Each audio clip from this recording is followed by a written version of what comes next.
Las Vegas is always a fun race. The track is interesting, and as of the last few years, there's always been some good on-track action. The only issue is Americans. The fact that this is a race in America, it always invites stuff going on around the track that makes you want to French kiss a shotgun. Like a gaggle of vapid celebrities aimlessly wandering around the grid like an Alzheimer's riddled pensioner who's escaped from an old people's home. Or a grand water show and Disney extravaganza that isn't even f***ing there. With the Las Vegas Grand Prix, you've got to kind of separate the art from the artist.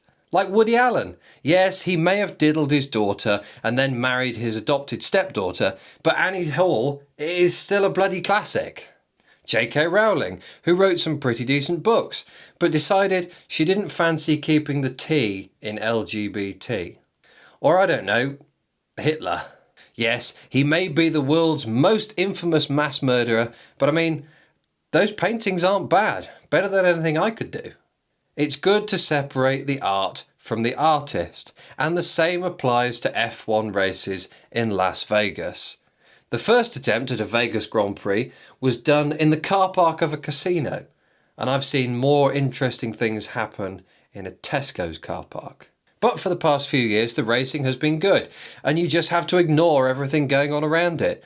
My tactic is to wait until the lights go out, then watch the race, and at any time the TV director shows anything other than on-track action, I plug my ears and scream until my carer taps me on the shoulder and tells me it's okay to open my eyes now.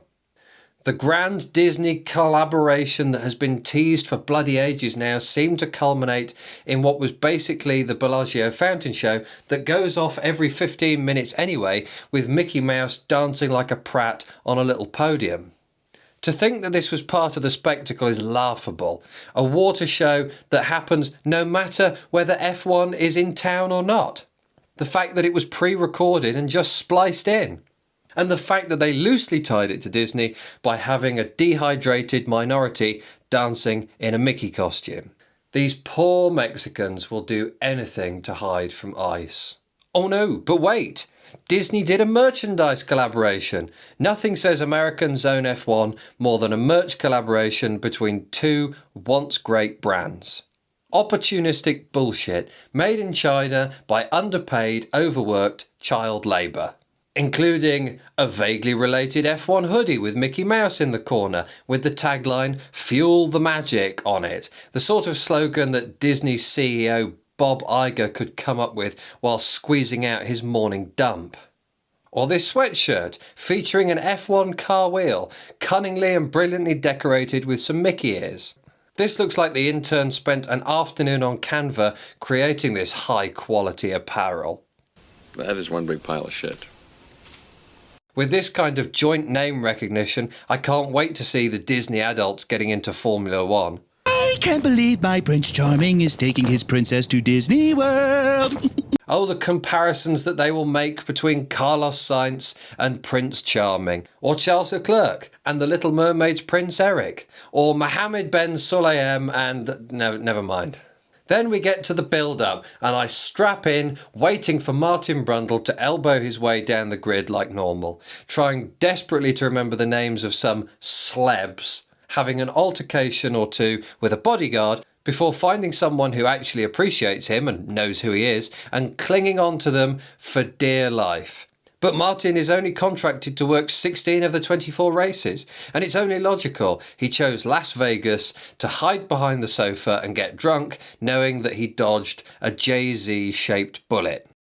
Unfortunately, we didn't get to see Jenson Button, who was standing in for him, on a grid walk, but I can see why he would rather have locked himself in the commentary box rather than have to do that. I mean, the poor guy had to endure Danica Patrick a few weeks ago in Austin, so I imagine he's still recovering. However, had Liberty Media managed to get him to put the knife down and talk him out of his trailer, he would have encountered such A-list celebrities such as Beyonce and Jay-Z. Jay-Z with a face like he's not got over the accusations about him and his good mate P. Diddy.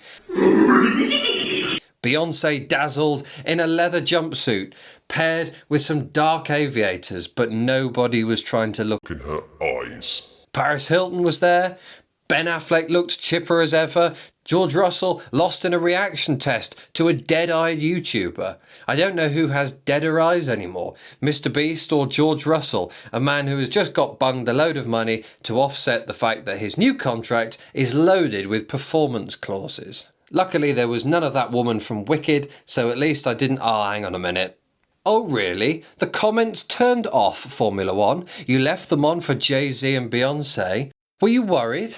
The Las Vegas Grand Prix gave us some half-decent viewing. There was an interesting fuck-up on Norris's part that kept things interesting. There was some decent midfield action and a fair bit of overtaking, tyre management and racecraft in the pack. Then, after dominating the race for 50 laps, Max Verstappen won. After Norris recovered to second and Piastri fourth, with Woody in third again, he's making quite a home on the third podium, but oh fuck, here come the stewards and they fuck McLaren royally after finding too much plank wear. Well, that I wasn't expecting.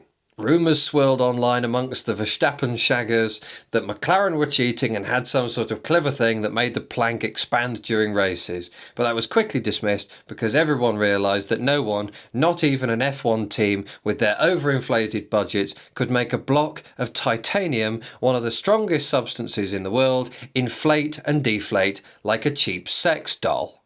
That left McLaren out of the running and Max closing in. If only we had a couple more incidents like that, we could see an Abu Dhabi final race showdown between Max and Lando.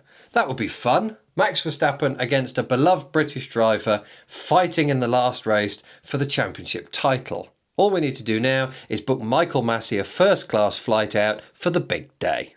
If you haven't already, go and check out the Patreon. You'll find the long version of this over there, along with lots of extra content every week, and my podcast, Mum's Basement. See you there.